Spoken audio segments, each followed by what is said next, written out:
Around Dodge City and in the territory on West, there's just one way to handle the killers and the spoilers, and that's with a U.S. Marshal and the smell of Gunsmoke.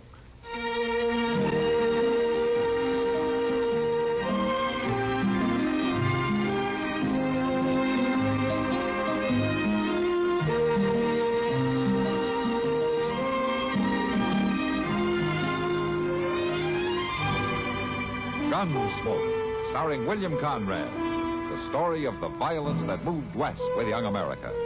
And the story of a man who moved with it. I'm that man. Matt Dillon, United States Marshal. The first man they look for and the last they want to meet. It's a chancy job, and it makes a man watchful. And a little lonely.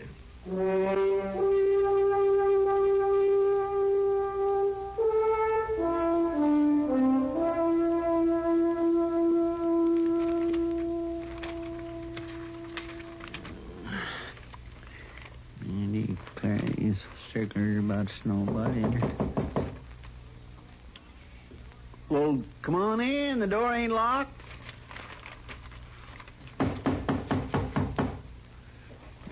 Oh, forevermore. Like a body could open the door for theirself. Good morning. Oh. Well, come on in, mister. I want to see the marshal. Well, he ain't here just now. He rode out south of town a little piece. Something I can do for him, mister?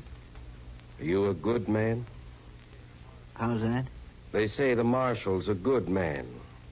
Are you good likewise? Well, no, I don't rightly know. I can tell you one thing, though. I expect I just do about the best I can. Can you open the lockup? Well, of course I can, but I don't know what that's got to do with it. I want you to unlock it. Well, now, that just don't make sense. Ain't even nobody in there. I want you to put somebody in it. Oh, well, that's different. Where's he at? What's he done? I want you to lock me up. You? You wanted somewhere? You giving yourself up, are you? My hands are clean. Well, then what in the world... Vengeance is mine, saith the Lord. Well, of course. My... But I can't just go throwing somebody in jail without they've done something. There's probably a law in there. There's the Lord's law. Well, I know that, but what's that got to do with Thou shalt not kill. Yes, but you said yourself you ain't done nothing. It's heavy upon me to kill a man. I want you to lock me up to stay my hand. Look here now, mister. You don't have to kill nobody if you just set your mind to it. Leastways, locking you up won't do no good. What about when you come out? It will be safe by tomorrow. You will have left town by tomorrow. Well, now, I don't know that I can go around putting... Oh, Mr. Dillon, you sure are a sight for sore eyes. Hello, Chester. What's the matter? It's him, Mr. Dillon. He wants me to lock him up. He claims he feels like killing somebody. Oh? Anybody in particular? Well, he ain't said. I was just fixing to ask him. Oh, never mind, Chester. See to my horse, will you? I'll take care of this. Yes, sir.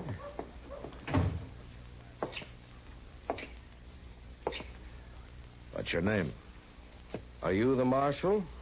I'm the marshal. I'm called Jacob Leach, Marshal. I'm a God-fearing man. What's this about locking you up? It's upon me to kill a man, Marshal. I want to be locked up till morning so I'll not be tempted. Oh, and who would tempt you? Man of sin. Does he have a name? His name is Radford. Radford? Ollie Radford, a man of sin. Well, what's he done? What have you got against him? He lives with sin, Marshal. He shall be punished with everlasting destruction. That's not exactly your job, is it? I pray that I may not be the instrument of the Lord's destruction. I ask that you lock me up, Marshal, until Radford has left town tomorrow. All right, Leach. I've had a hard ride, and I don't feel much like arguing with you about destruction. Yeah, I'll lock you up for the night. Come on over here.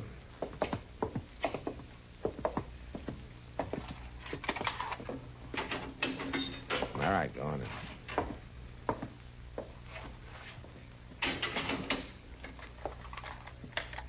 You've acted wisely, Marshal. Maybe. Well, let me tell you something. After you get out of here, you go right on leaving the destruction business to the Lord. Or to the law. The sinner shall surely be put to death. Yeah. Well, so shall the murderer. You might remember that.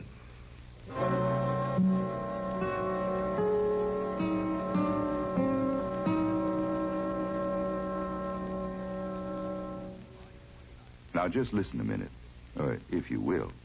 I've got a little story to tell you. Well, it's not so little, it's sort of a tall tale. It's about a military hero. Well, at least a hero of the military. Kilroy's his name. That's about all the information there is about his vital statistics.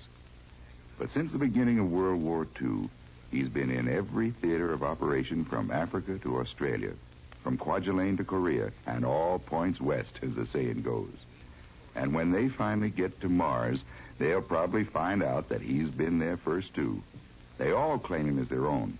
The Army, the Navy, Air Force, even the Marines. So it's kind of hard to tell just what uniform he wears. But there's one thing for sure. Whatever his uniform might be, he's become a symbol of the courage and ingenuity of American men in uniform who have accomplished the impossible wherever it had to be accomplished. He was on Heartbreak Ridge and Guadalcanal. He was out in front with Jimmy Doolittle's squadron over Tokyo. He climbed Mount Cassino, walked through Berchtesgaden, crawled through Anzio, and waded ashore at Iwo Jima. You name the place, and his mark is there. Kilroy was here. Paul Bunyan, Mike Fink, Pecos Bill, and all the rest of our legendary heroes have more or less confined their activities to the boundaries of our country. But Kilroy has been wherever our men in uniform have been, and what's more, he's usually been there first.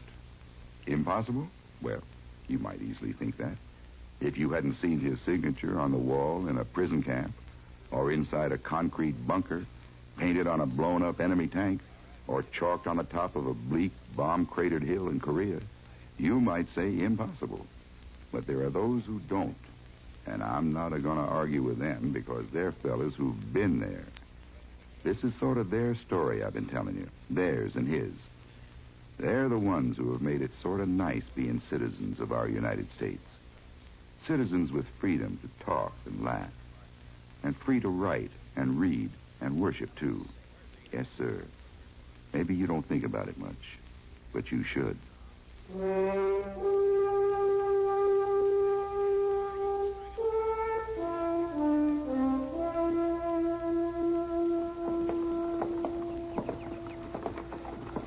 Well, there's just no doubt about it. In my mind, Radford, it was the only thing to do.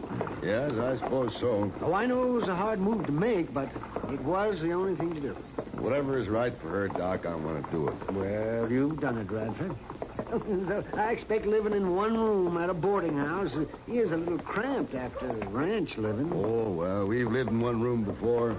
Anyway, it won't be forever. No, well, I guess about a month at the outside. Oh, morning, Mac.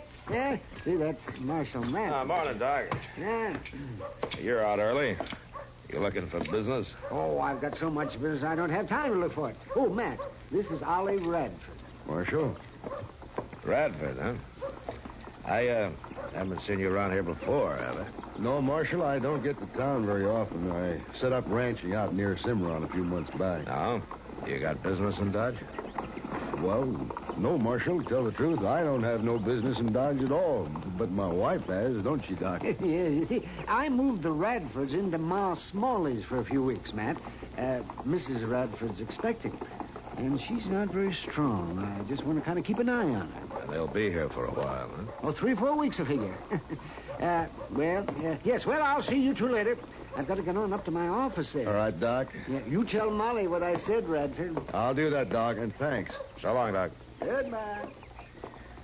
Radford, you know a fellow named Leach? Jacob Leach? Where did you run into him? Right here in Dodge. He says that he might have to kill you. Marshal, that man's crazy. Yeah, maybe so, but he sounds like he might really go after you. Has he got any reason for killing you? 4 years ago, back in Missouri, I was married to his sister. Oh. Would you go off and leave her or something? No, Marshal. She died. I see. Leach blames you for it, huh? Well, he said I killed her. She died trying to have our baby. That's why I want Doc close by this time. Doc's a good man with babies. Does Leach know that you're married again? Well, if he's here in town talking about killing, he must have found out. Oh, he'd think it was a terrible sin, Marshal, me marrying again. Yeah. Well, he thinks you're just in town to pick up supplies, and they're heading back this morning. We'll just try to keep him thinking that way. I'd be obliged, Marshal. I've never been afraid to meet a man in a fair fight, but this don't even make sense. You can't even reason with that man. Yeah, I know. That's what makes it dangerous. You know, Radford, it might be a good idea if you'd stay off the streets for the next day or two, and I'll try to encourage Leach to go back where he came from. Marshal. Yeah?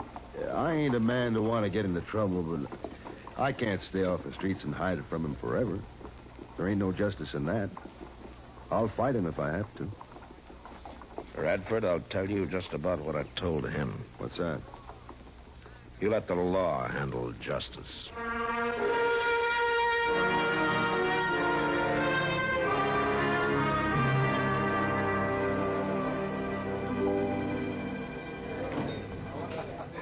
Well, that's quite a story, Matt. But I haven't seen anybody like Jacob Leach in here. Well, he might not let himself come into a sinful place like a saloon, Kitty. Some of them do, to preach. Well, anyway, you send me word if he does come in here, will you? Yeah, I sure will, Matt. Just want to keep track of him if I can. Yeah. He's a fanatic. You can't tell which way he's going to jump. Did he say how long he'd be in town? Well, he's going back to Missouri in 2 or 3 days. So if I can keep Radford out of his sight, I think we'll be all right. Oh, Matt. What? Doesn't look like I'll have to send for you. How's that? Well, I think that's your man coming in the door right now. What? Oh, yeah. Hello, Leach. They told me you'd be here. This is a strange place to find a good man, Marshal. What's on your mind? I was thinking to tell you goodbye, Marshal. I have a call to leave this town of temptation. Oh? That might be a good idea. You set a sinful example, Marshal, frequenting this den of iniquity. Why don't you let me worry about that, Leach? And with this woman, this brazen woman. Now, just a minute. All right, come on, Leach. I think it's about time you got out of here. Mr. Dillon? My word shall be heard. Mr. Dillon?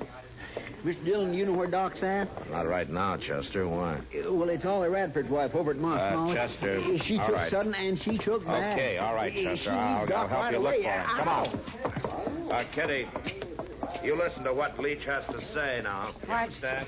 Sure, Matt. Sure. Did he say Ollie Radford? I didn't hear him, Mr. Leach. Don't you want to go on with what you were saying? Don't lie to me, woman. They all lie. They lie and they sin. But it's clear now. Oh, Mr. Leach. There's no other way. He is here. I must seek them out and kill them. I can no longer shirk my duty. Them? Well, no. I must Look, kill Ollie Radford and the marshal. He is no better than the others. He lied to me. He protected a sinner. Mr. Leach, do you want to help save a sinner? Woman, it is my cross to bear to seek out sinners and save them. I must find my way to this Ma Smalley's. I must ask my way and seek them out. Mr. Leach. What? How can I be saved? Saved? I'm afraid it's too late for you. But if I helped you, if I helped you find him, if I showed you the way, A Jezebel come to repent? why not?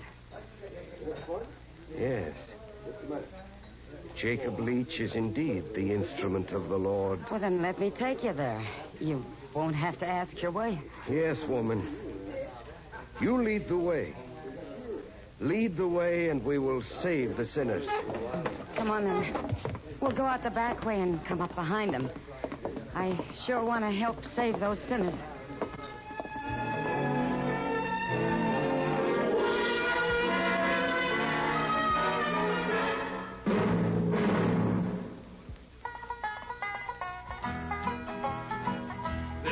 land is your land.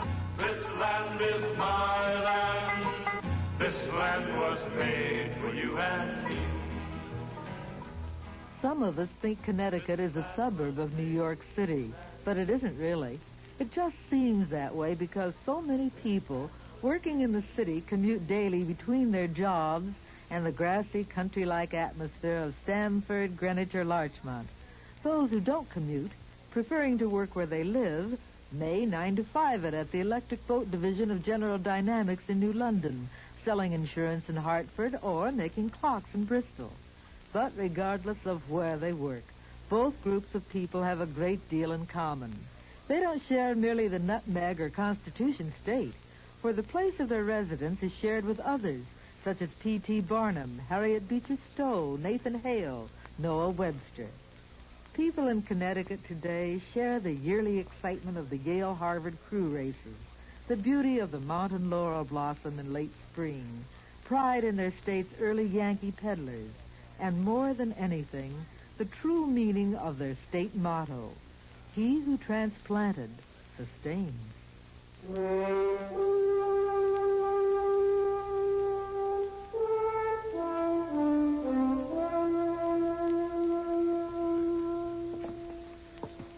I'm much obliged to you both for finding Doc and coming here to warn me. It's all right, Radford. You just stay here, and Doc will fix her up. We'll handle Leach. Sure, Marshal. Good night. Good night. Come on, Chester.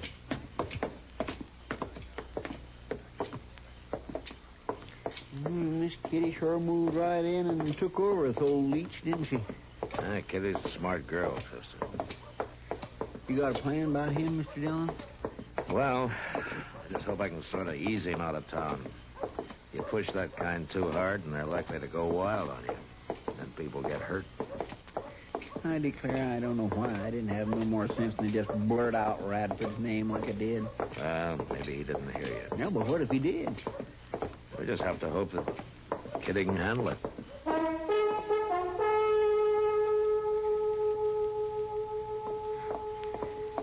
Hurry, woman.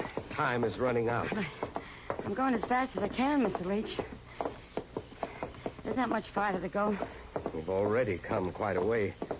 Are you sure you know the house? Oh, yeah, of course. Just down there. You see it? It's off the road to the left. Over there. Judgment approaches. The sinners shall be punished. We shall not fail. I hope not. I see no lights. Are you sure of where you're leading me? Well, Mark Smalley doesn't encourage callers this time of night. There'll be lights in the back room where Ollie is. And the marshal. The marshal must be there, too.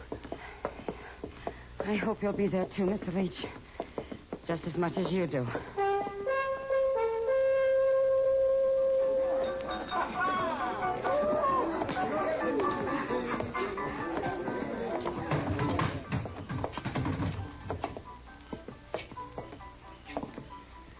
Where you reckon they went, Mr. Dillon? Well, Sam says Kitty seemed to go with him of her own accord. Well, why would she do that? To keep him from following us. Well, one thing's sure, she's not leading him to Ma Smalley's. Yeah, but if we don't know where she went, how are we going to find her? I don't know. Mr. Dillon? Yeah, Chester. This Leach, would he kill Miss Kitty? Yeah, Chester, I think he would.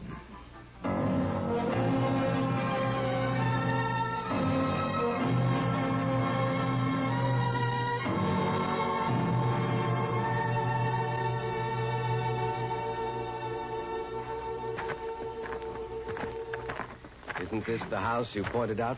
Well, yeah, it is, Mr. Leach.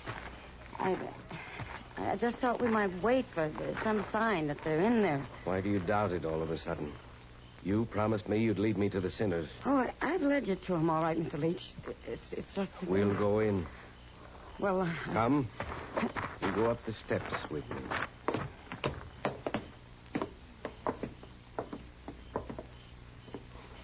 Open the door. Yeah.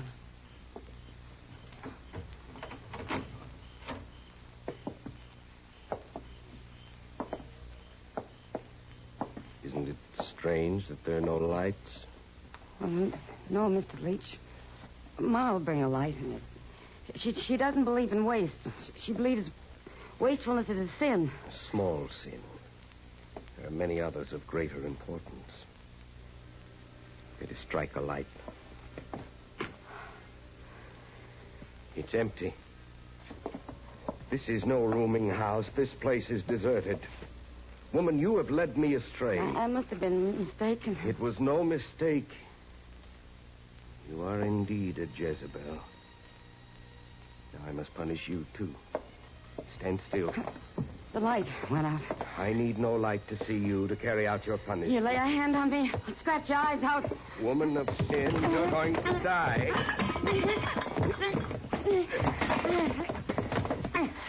Not likely, mister.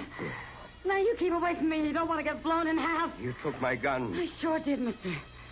You come near me, I'll shoot you, sure. You woman without shame. You shall not escape. No gun will protect you. Keep back. I warn you. Keep back. You cannot escape me.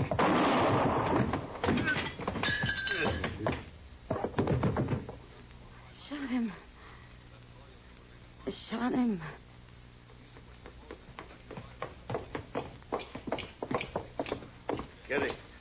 Kitty, you all right? I'm all right. I shot a man, Matt. He's dead, Mr. Dillon. Oh, Matt. Oh, Matt. Oh, Kitty. It's an awful thing. To kill a man. Yes, it is, Kitty. Even when a man is nothing but a killer, it's always bad.